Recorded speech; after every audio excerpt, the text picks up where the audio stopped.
tu voz, la mía y la de todes. Aquí empieza el podcast de Eva. Bienvenidas, bienvenides y bienvenidos a el podcast de Eva, el podcast de La Cadera de Eva. Yo soy Graciela Rock, directora de La Cadera, y estoy emocionadísima y muy orgullosa de tener aquí en nuestro foro a la gran Frida Cartas, escritora, delincuenta. A ver, Frida. Prófuga del género. Prófuga del género, que nos viene a platicar muchas cosas, entre ellas la reedición de su novela Transporte a la Infancia, que tenemos aquí en la edición originalísima. Bueno, creo que no era la original, pero una de las originales, la edición anterior, y ahora la reeditas ya con Alma Díaz. Sí. Entonces nos va a platicar de Transporte a la Infancia, pero nos va a platicar de muchas más cosas, de su profuguez y de todo lo que nos quiera platicar. Bienvenida, Frida. Muchas gracias, Graciela. Muchas gracias a La Cadera Eva por invitarme. Este libro se hizo el original. Originalmente es autopublicado y es este mismo, no cambió nada. O sea, hice varios tirajes, 3.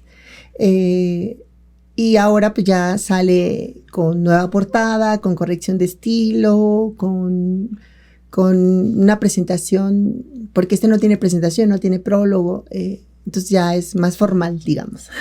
Ya un libro más en la normativa, más normativo, ¿no? Un libro normativo, ¿no? Que además a mí me gustó mucho, porque hubo personas que me dijeron, pero ¿por qué dejaste que le cambiaran cosas, no?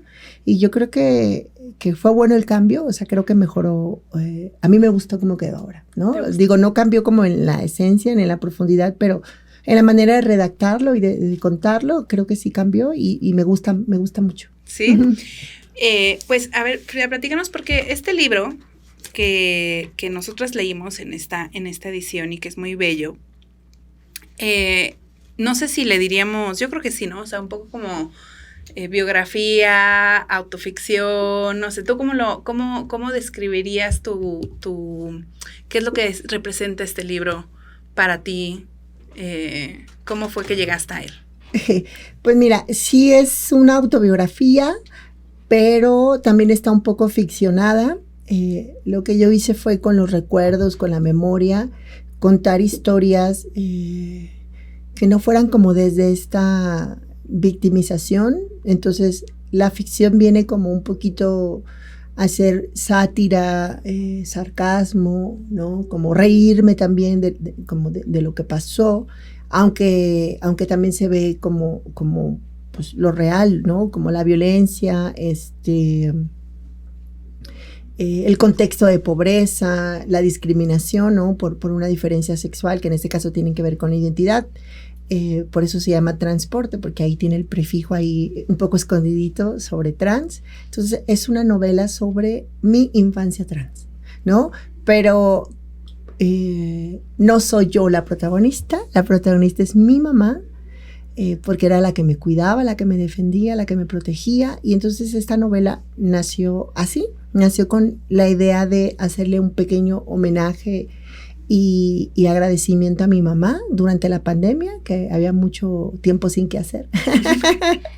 Y fue cuando lo escribí, fue cuando lo hice, y pues resultó como muy bien recibido, hasta ahora que de lo bien recibido fue escalando y llegó a editorial. Y llegó a ser una editorial. Oye, me gusta muchísimo cuando dices, ¿no? Que es una especie de homenaje, ¿no? Como de revisión de memoria, a mí me pareció un libro, sí, como tú dices, ¿no? Que retrata mucho la violencia, mucho la situación, el contexto, los miedos, pero sobre todo lo que evoca mucho el libro es eso, ¿no? O sea, como los cuidados, los cariños, los espacios en los que te sentías segura, ¿no? O el personaje, ¿no? Se va sintiendo segura de simplemente existir, ¿no? Y ser, y dentro de todas estas violencias que se van narrando, y todos los contextos, que algunos son violencias directas y algunos no, son simplemente el contexto de violencia, de precariedad que existía, y cómo se iba navegando pues era una especie de, bueno, pues esto es lo que nos tocó, es lo que hay, ¿no? Y bueno, ¿no? Uno lo va navegando. Me gusta mucho porque hay una parte donde platicas como cuáles eran los roles, ¿no? De los chicos, de las chicas, ¿no? O sea, pues ellas se quedaban estudiando, ellos se salían de las escuelas, ellos tenían que trabajar, ellas estaban en casa, y vas narrando así un poco como esos roles, y luego te refieres a tu rol, ¿no? Ese rol como de navegarlo, que no, estabas en tu casa, ¿no? Me encanta esa parte como rezando, ¿no? Que yo quería ser monja y al mismo tiempo, ¿no? Y me parece una narración muy bonita, ¿no? De precisamente esa, yo creo que fue la parte que más me transportó, por así decirlo, ¿no? Ese momento de que uno reconoce cómo tu mamá, tus hermanas, ¿no?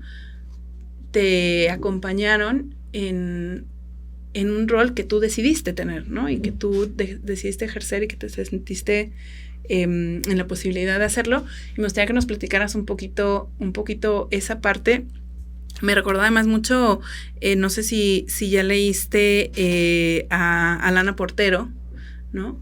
Y ella en su novela habla un poco como de este mundo secreto casi de las mujeres en la vida privada, ¿no? O sea, que es un mundo en el que no se tienen que estar preocupando que si el señor, que si la no sé qué, que si el marido, que si el hijo, sino que es un mundo en el que hablan de sus cosas y están haciendo sus cosas y que se logran desarrollar o que se pueden desarrollar con una tranquilidad que no pueden hacer cuando están interactuando con hombres, ¿no? Por muy cercanos, queridos o no que sean.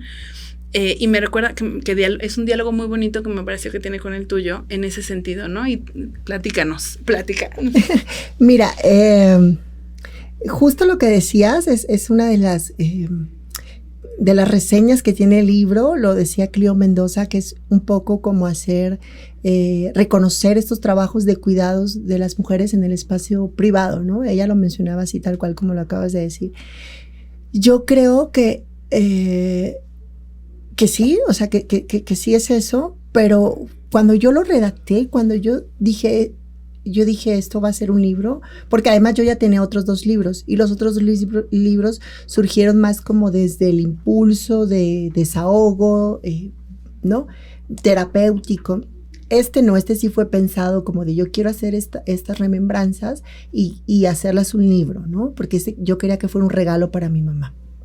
Un regalo amoroso nada más, ¿no? Pero justo esto, Cleo Mendoza decía que es un poco como un pago, como una especie de justicia simbólica, afectiva a los cuidados en la vida privada de las mujeres. Ella lo mencionaba como de las mujeres, ¿no?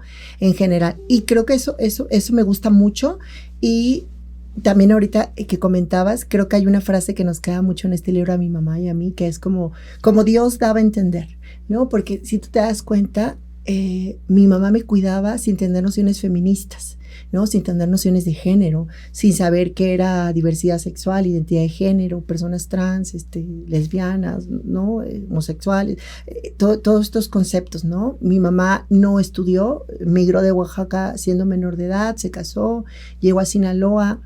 Entonces a mí me parece que mi mamá me cuidaba como Dios daba a entender y que ese cuidado tenía que ver solamente con amor, pero también con una empatía de mujeres, entre mujeres, que es mucho como lo que hablamos en el feminismo, cuando pedimos que las mujeres seamos empáticas o solidarias o sororas con otras. Creo que mi mamá, por la experiencia de vida, al ser una persona también discriminada por su origen, pues étnico, racial, que viajó de Oaxaca a Sinaloa. Yo recuerdo en la infancia que mi mamá todavía tenía huipiles y los fue cambiando a la ropa de cómo se vestían en Mazatlán, porque pues la gente hacía risitas, ¿no? Comentarios, miradas. Entonces creo que mi mamá veía que yo pasaba lo mismo, aunque por otra cosa, ¿no? Porque era muy femenina, porque no cumplía estos roles de género impuestos en la categoría hombre, etcétera. Entonces creo que mi mamá pudo hacer estos cuidados solamente por eso, por el amor, y no por por una lucha o por una política, sino porque había una empatía. Ella entendía lo que era que se burlaran de ti, que te miraran feo, ¿no? Que hicieran como estas miradas. Entonces, pues creo que ha empatado muy bien y te digo, mi mamá es como la heroína de esta historia. Entonces, eso puede ser como el enfoque feminista del libro. Es una mujer defendiendo a su cría, ¿no? Con lo que tenía, con lo que podía, y creo que eso merece un homenaje y merece un regalo. Este libro me lo ha comprado mucha gente y me ha dicho, quiero uno para mí y uno para mi mamá. Quiero uno para mí y uno para mi mamá. Y me han pedido como de, fírmamelo para mí y fírmamelo para mi mamá. Entonces, eso, de amor, ¿no? Eso me ha gustado mucho, ¿no? Que siga habiendo, ahora ya fuera de mí, fuera de la historia de mi mamá, sigue habiendo como esta recepción de vínculos, ¿no? Entre mujeres y este asunto de la empatía. Entonces creo que eso está muy, muy bonito. Oye, ¿qué te dijo tu mamá cuando le regalaste el libro? O sea, ¿le dijiste que lo ibas a escribir o se lo enseñaste ya cuando estaba terminado? No, se lo enseñé cuando estaba terminado. Pero eran historias que yo ya había platicado mucho con mi mamá, mucho, ¿no? O sea, mamá, ¿te acuerdas aquella vez? ¿Te acuerdas aquella vez? ¿Te acuerdas aquella vez? ¿No? Entonces eran historias ya muy, muy repasadas entre ella y yo. Pero cuando vino la pandemia dije, lo voy a escribir, lo voy a poner, hasta que terminé, le dije, oye, mamá, hice un libro, y pues mi mamá no usa mucho pues no usa computadoras, no es internet, el teléfono pues no lo sabe usar mucho, solamente llama y contesta. Entonces le pedí a mi sobrino, que está en la secundaria, que es adolescente, que se lo leyera a mi mamá, ¿no? Se lo leyera digital porque no existía. Entonces se lo mandé en PDF a su mail y lo leyeron mi sobrino y mi mamá. Entonces, pues, bueno, mi mamá estaba muy emocionada, se seguía divirtiendo con muchas historias, ¿no? Que vienen ahí. Y tampoco mi mamá como yo no pensamos que fuera como a llegar a este asunto de ser más público, ¿no? Y ahora que es más público y tengo presentaciones, le he estado mandando fotos y mi mamá me dice, ¿de verdad yo te parí? ¿De verdad? O sea, ¿de verdad tú saliste de mí? Me pregunta. Y yo sí. Claro, y ella te ha acompañado. Es que yo me imagino una maravilla, ¿no? De escucharte a ti y a tu mamá.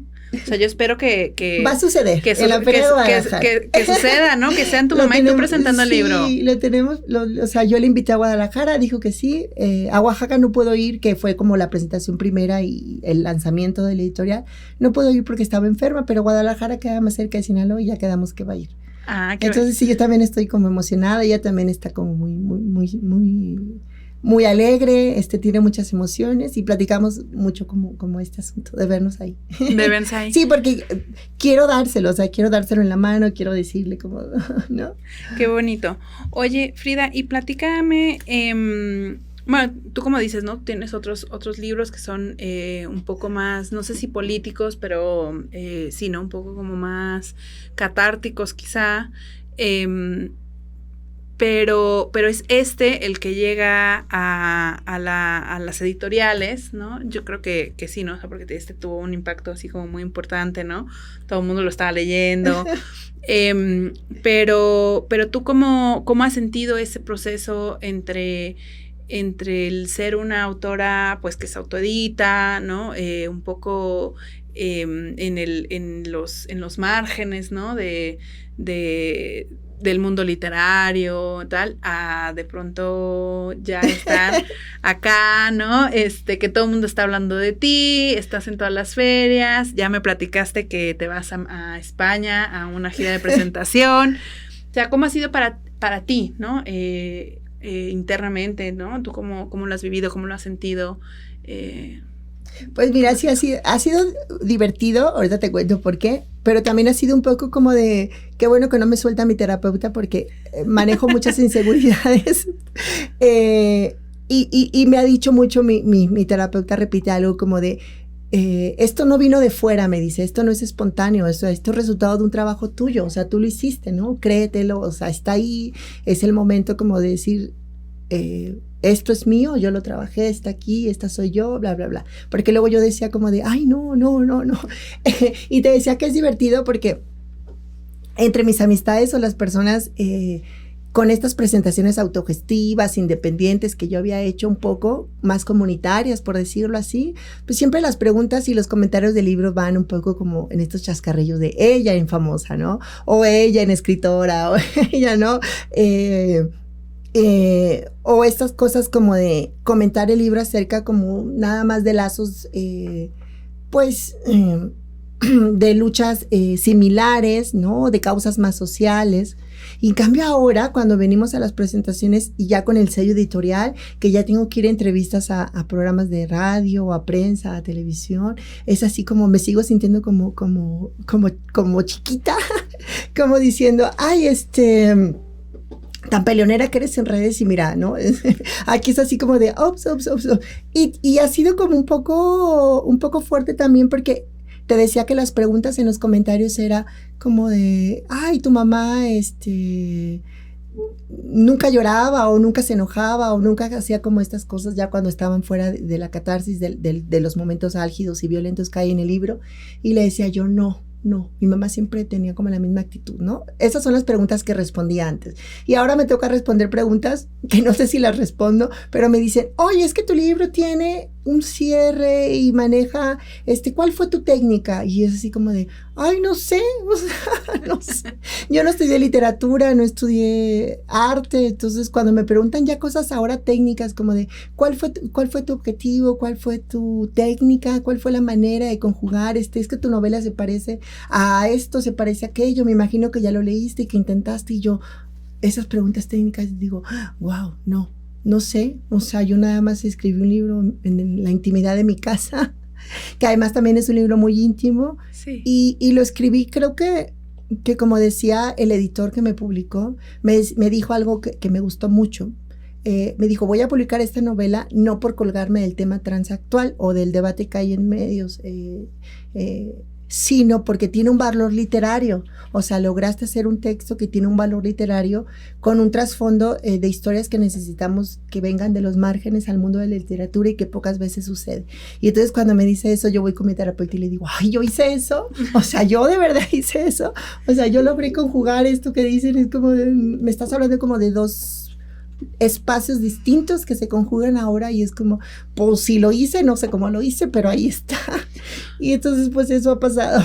Ha sido así un poco así, ¿no? Para ti ha sido como más orgánico y de pronto ahí, oye, sí me imagino que, y justamente, ¿no? Porque lo dices, ¿no? Que vas a las entrevistas y te preguntan, ay, ¿tú que eres tan peleona en redes? Y claro, o sea, mi pregunta es, ¿vas a dejar de ser peleona en redes ahora que eres una famosa editora, autora publicada?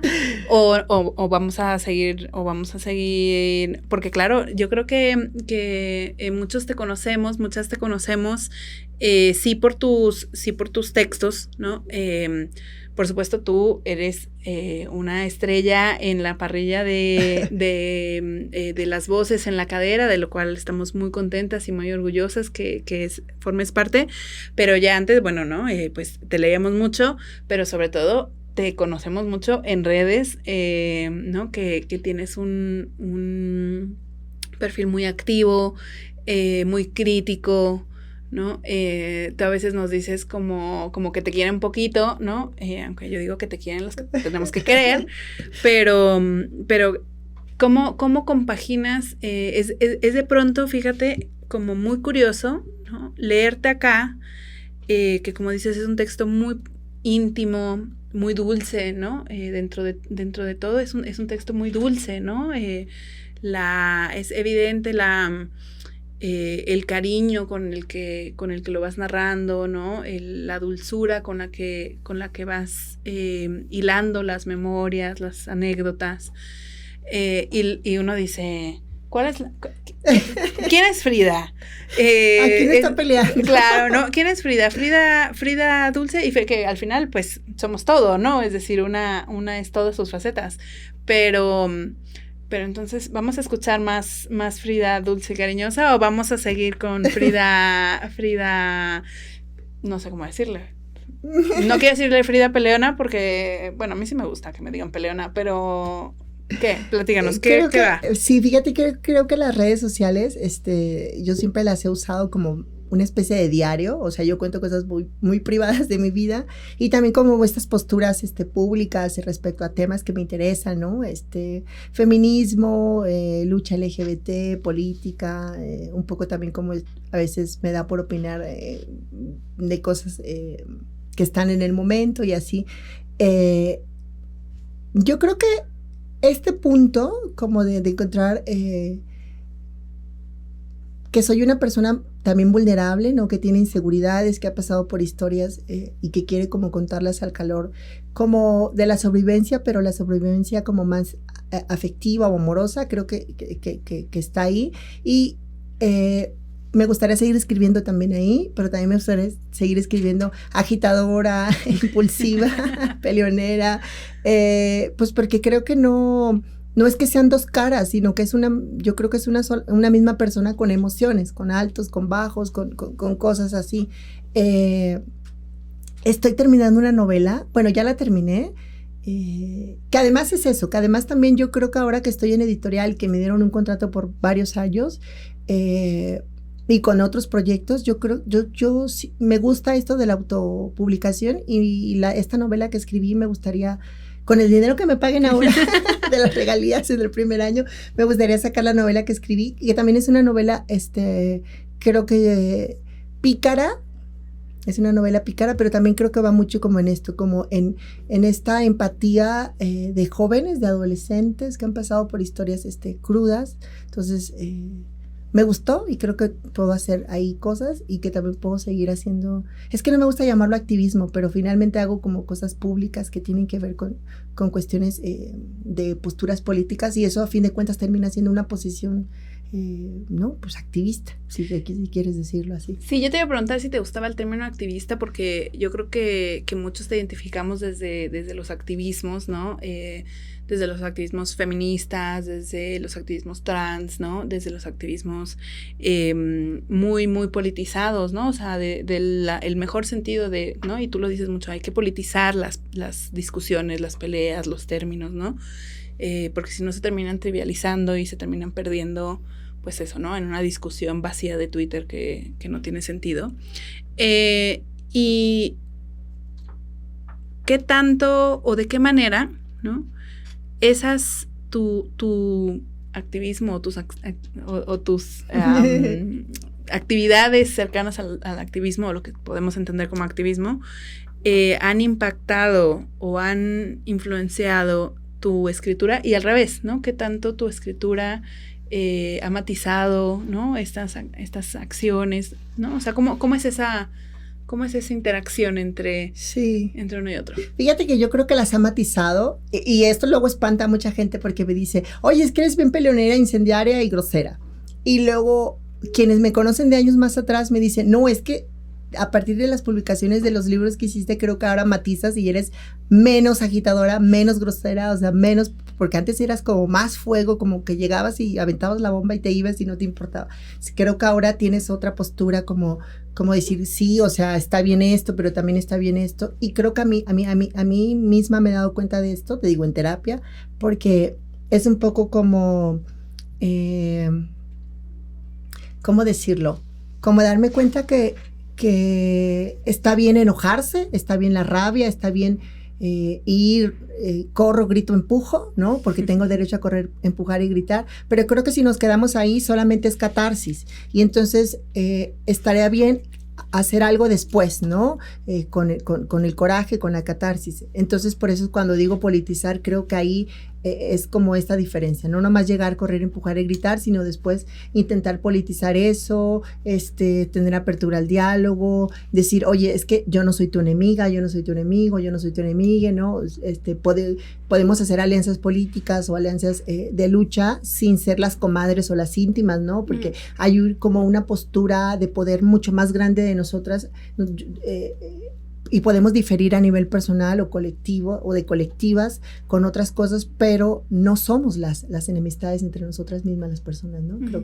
Creo que eso es lo que he intentado, lo que he aprendido con la escritura y lo que quiero seguir yéndome por ese camino, porque creo que antes era más enojona y solamente me quedaba en la catarsis. Ahora creo que no, que ya es edad, momento y postura editorial. de un diálogo distinto. Oye, y después de este proceso, ¿no? A lo mejor, y también, ¿no? Del tiempo, como dice, una ya tiene una edad, ya tenemos una edad. No, pero cuando tú miras hacia atrás, ¿no? Pues no sé, ¿no? Cuando relees este libro, cuando rememoras con tu mamá, ¿te has preguntado, te has imaginado cómo hubiera sido, cómo sería tu infancia a hoy, ¿no? Si Frida bebé estuviera ahorita, si su infancia hubiera sido, no sé si mejor o peor, pero más fácil, distinta, si hubiera habido cosas que serían más fáciles de entender, si para tu mamá hubiera habido cosas que hubieran sido distintas. ¿Tú qué crees? Yo creo que no, fíjate, creo que si yo hubiera crecido con otras situaciones distintas, no hubiera sido esta persona que puede expresar estos dos mundos que te digo, ¿no? Como esta cosa como de poder expresarme con las letras y desde este margen o desde esta exclusión social, económica y todo lo que ha habido. Entonces me acuerdo mucho de una frase del psicólogo mexicano Sapida Ramírez, no recuerdo el nombre, que decía: infancia es destino, y creo que la Frida que soy es hoy por esa infancia que tuvo. Y en esa infancia está mi mamá, y qué bueno que me pueda acompañar todavía ahora, porque me sigue acompañando, Claro. Me sigue regañando y me sigue diciendo como de: oye tú, cabrona, no, ya me dijeron que pusiste un video y que dijiste que no sé. Cuida a tu esposo, Sí, cuida a tu hijo, oye. cuida a tu familia. Y yo, bueno, sí las cuido, pero también puedo pelear, también puedo hacer eso, ¿no? Y mi mamá sigue teniendo un montón de respeto, y creo que eso es muy bonito, y me gustaría no irme de este espacio sin decirlo. Ahora que he estado en las presentaciones, cuando me preguntan mucho, ¿qué puedo hacer? ¿Qué puedo hacer? Me choca un poco el asunto que me pregunten como si yo tuviera la respuesta, ¿no? Porque creo que no. Como no tiene la respuesta, porque apaga, vámonos, ¿no? Cuando me preguntan, oye, es que yo tengo un hermano, un caso y que todo esto, ¿no? Y me preguntan, ¿qué puedo hacer? Yo siempre les digo, no sé.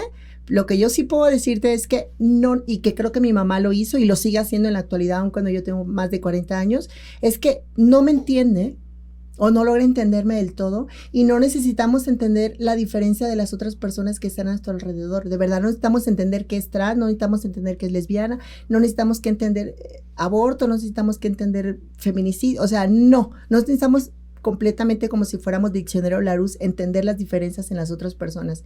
Basta con acompañarlas, con no juzgarlas, ¿no?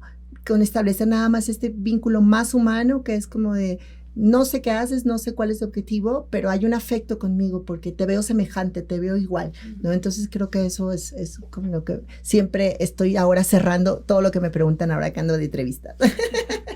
Oye, muy bien. Y pues platícanos dónde vas a estarte presentando, dónde podemos encontrar el libro. Bueno, nosotras en La Cadera vamos a tener en los próximos días la edición vintage. La edición vintage. Dice Nora, la edición vintage. Exacto, la edición vintage, que a nuestras socias, a nuestras suscriptoras, a nuestras lectoras, vamos a estar teniendo varias oportunidades de que las reciban, pero si no tienen la suerte de ser nuestras suscriptoras y llevarse un maravilloso edición vintage, ¿dónde te vamos a poder escuchar?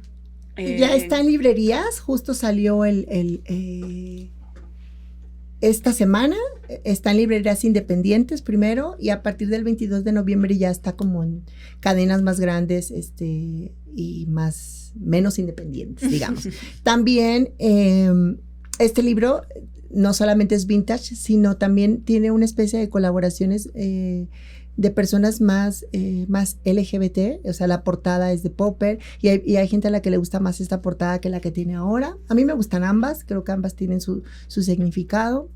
Y de presentaciones voy a estar el 23 de noviembre, ya en unas semanas, en La Polilla, a las 7 de la noche, es la presentación editorial aquí en Ciudad de México. Y mientras voy a andar como de promoción en medios y cosas así, y luego voy a la Feria de Guadalajara y me presento 1 y 2. El 2 me presento 2 veces, en la mañana y en la tarde. Luego por ahí voy a poner los carteles porque ahorita no me acuerdo de la hora. Y tienen nombre los foros y las cosas así, pero voy a estar 1 y 2. El 1 va a ser una mesa como de diálogos con juventudes, y el 2 es la presentación del libro, que en una es donde va a estar mi mamá, y después vamos a España, y también pues si me quieren seguir en redes, o no seguir, pero estar pendientes, porque ahorita me dijeron los nombres de las librerías en Barcelona y Madrid, pero no me acuerdo. No, está bien, le pondremos un letrerito al podcast, pero también estaremos en redes y tal. Oye, Frida, y ya que no nos diste la respuesta sobre qué hacer, que verdaderamente me parece... ¡Qué decepción! ¡Qué decepción! Pero lo que sí te voy a preguntar es si ahorita Ay, ya moví la mesa y ya viste. No, disculpa a nuestras... si hoy pudieras ver a esa Frida, ¿no? Esta Frida chiquita que estaba ahí y... ¿no? Y la pudieras abrazar y decirle, mira, esto pasó, ¿qué? O sea, ¿cómo se lo explicarías? ¿Qué le dirías? ¿O pues, qué le dirías? Mira, esto de verdad que nos salió muy mal. Pues mira, ya pasó en la Feria de Guadalajara y lo único que pude hacer fue llorar y llorar cuando la abracé simbólicamente y en esta invocación, porque en la presentación de Oaxaca, de la feria, prendí unas velitas y justo la llamé y justo dije como de, y le di las gracias porque creo que mucho de lo que decía en la presentación es que el tema de las infancias trans es un tema de salud mental también, de hacer adultos más sanos mentalmente, porque me parece que la sociedad en general, el mundo en general, cuando tenga personas más sanas emocionalmente, va a tener una salud social mucho más grande de la que hay ahora, ¿no? Porque pues ahora estamos en malas condiciones de salud, tanto personales como sociales y políticas. Entonces yo decía que el tema trans, más allá de estos debates simplones y a veces un poco trivializados, de si la hormona, de si la mutilación, de si tiene derecho, de si no tiene derecho, de si los niños piensan o los niños no piensan, solamente se trata de acompañar esa diferencia, como decía, y hacer que esa criaturita sea un poco menos infeliz, un poco más segura de sí misma, un poco más feliz consigo misma, para que sea una adulta. Entonces, yo a la Frida chiquita le dije, gracias corazón, porque todas las ideas que te pasaban suicidas cuando eras niña, porque además en México suceden 3 suicidios de adolescentes y niños todos los días. Ese es un dato que está ahí en el INEGI.